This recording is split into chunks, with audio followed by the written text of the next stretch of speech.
शिव महापुराण की कथा कहती है, मंगलवार को अगर शिव जी के मंदिर में, शंकर के मंदिर में जाकर 1 लोटा पानी चढ़ाया जाता है तो हमारे कार्य में उन्नति होती है। हाथ में जल का पात्र हो, शंकर के मंदिर में जब तुम जा रहे हो, शिव के पास जब पहुंचो, जल से हाथ, ये लोटा जब जल का तुम बाबा को समर्पित कर रहे हो, जल चढ़ा रहे हो, उस समय पर बाबा से जरूर कहो, बाबा बहुत दिन हो गए, बहुत दुखी हूं, ए मेरे शंकर, मेरे कुबेरेश्वर महादेव, मेरे महाकाल राजा, मेरे इस हाथ को अब तुम पकड़ लो बाबा, बहुत दुखी हूं, अब तुम थाम लो बाबा।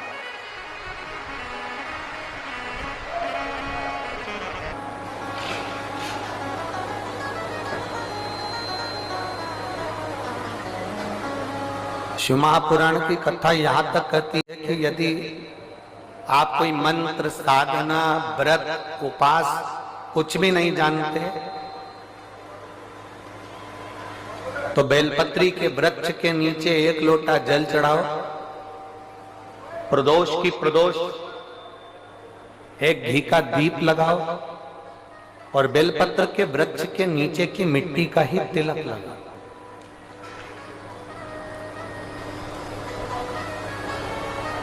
बेलपत्र के वृक्ष के नीचे की ही मिट्टी का तिलक।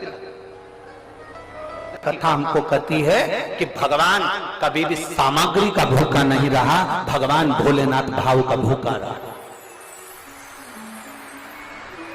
भगवान शंकर को रिझाने के लिए सामग्री की जरूरत नहीं है। कोई चीज तुम पशुपति व्रत करने के लिए गई हो, थोड़ा सामान तुम्हारा घर पर छूट गया, मान लो तुम्हारा कंकु, रोली, मोली, चंदन, हल्दी कुछ घर पर छूट गया, बस एक चीज ना छूटे, जो 6 दिए हैं वो और प्रसाद के 3 हिस्से।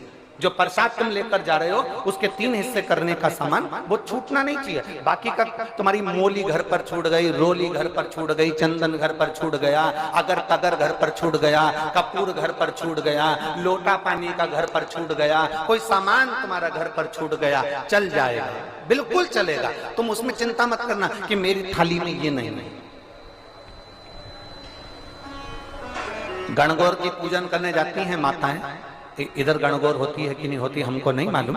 गणगौर की जब पूजन करने माता जाती हैं, तीज का पूजन करने जाती हैं, देवी का पूजन करने जाती हैं, चतुर्थी का पूजन करने जाती हैं, किसी देवी देवता का पूजन करने जाती हैं, पूजन की थाली में दूसरे की थाली में देखती हैं कि बहुत सारा सामान है, मेरी थाली में ये चीज नहीं है, तो उसको याद आती रहती है, मैंने तो भगवान को ये चढ़ाया ही नहीं, मैं तो भगवान को ये दे ही नहीं पाई, मैं तो भगवान को ये दे नहीं पाई, मेरे पास तो ये सामान है ही नहीं, उसकी चिंता में लग जाती है। शिव महापुराण की कथा कहती है, जो देवी देवता ने आपके हाथ से बुलवाना था वो सामान देवी देवता ने अपने हाथ से बुलवा लिया, अब चिंता करने की जरूरत नहीं। आप ये टेंशन मत लो कि मेरी थाली में ये नहीं है, मेरी थाली में ये है, ना ना, आप तो भगवान के भरोसे छोड़ दो कि तूने जो कहा मैं वो लेकर आ गया, तूने जो मुझे बुद्धि दी उस बुद्धि से मैं लेकर आ गई, तूने जो मुझे आज्ञा करी मैं वो लेकर पहुंच गई। अब मेरे पास में ये नहीं कि मैं ये भूल गई, मैं ये रह गया।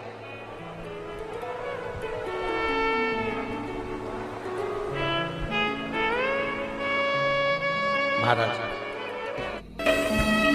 कोई व्यापार नहीं चलता हो, दिक्कत आ रही हो तो हनुमान जी के दूसरे नंबर का भाई गतिमान का स्मरण करो, हनुमान जी के उल्टे पांव का सिंदूर लाकर गतिमान का नाम लेकर स्वस्तिक बना दिया जाए व्यापार वाली जगह पर, तो व्यापार अच्छा चलने लगता है। महाराज कोई व्यक्ति पैसा खा गया, नहीं दे रहा, बहुत परेशान हो गए, मांग मांग कर दे गए, नहीं दे रहा, हाथ जोड़ लिया, पांव जोड़ लिया, सब कुछ कर लिया, नहीं दे रहा, तो हनुमान जी के तीसरे नंबर का भाई रतिमान, रतिमान, गतिमान रतिमान, रतिमान का नाम लीजिए, पीपल के पत्ते पर लाल सिंदूर से जो व्यक्ति पैसा लेकर गया उसका नाम लेकर बहते हुए पानी में अपनी कामना कर रतिमान का नाम लेकर छोड़ दीजिए। 15 दिन में रतिमान ऐसी उतावली मचाता है कि उसको हाथ जोड़कर वो खुद फोन लगाकर बोलता भैया तेरा मैं पैसा लौटा दूंगा। रतिमान का स्मरण किया जाता है।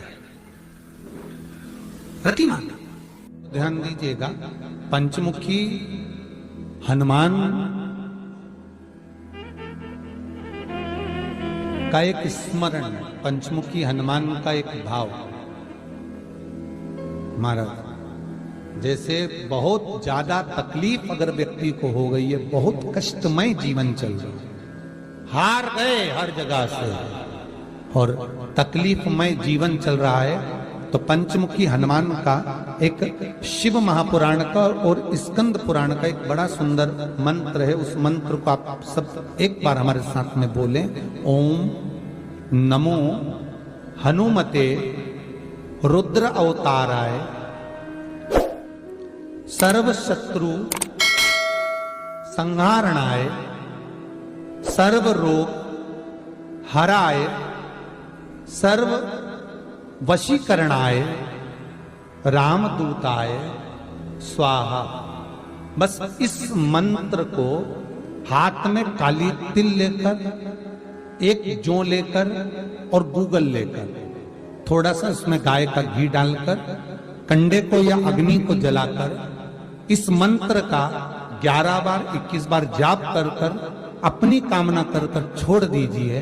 कैसा भी रोग हो, बीमारी हो, कष्ट हो, दुख हो, तकलीफ हो, 21 दिन के अंदर वो आनंद आना प्रारंभ कर देता है। इस मंत्र स्कंद पुराण का, शिव महापुराण का यह मंत्र मूल पंचमुखी हनुमान सुख देंगे। और एक और चीज याद रखिए हमारा,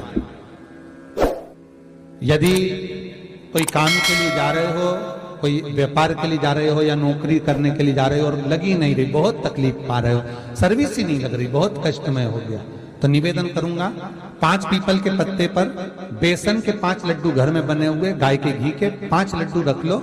उस लड्डू के बीचों बीच एक आटे का दिया और उसमें तिल्ली का तेल डालकर इसी मंत्र का प्रयोग कर कर पंचमुखी हनुमान का किसी भी हनुमान के मंदिर में जाकर, दक्षिण मुखी हनुमान के मंदिर में जाकर उसको रख कर आ जाइए। इसके बाद आप उस काम के लिए जाइए, आपका काम सफल हो जाएगा। आपको किसी को नहीं कहना पड़ेगा कि हाथ जोड़ना नहीं पड़ेगा, किसी के पांव नहीं पड़ना पड़ेंगे, तुरंत काम होगा।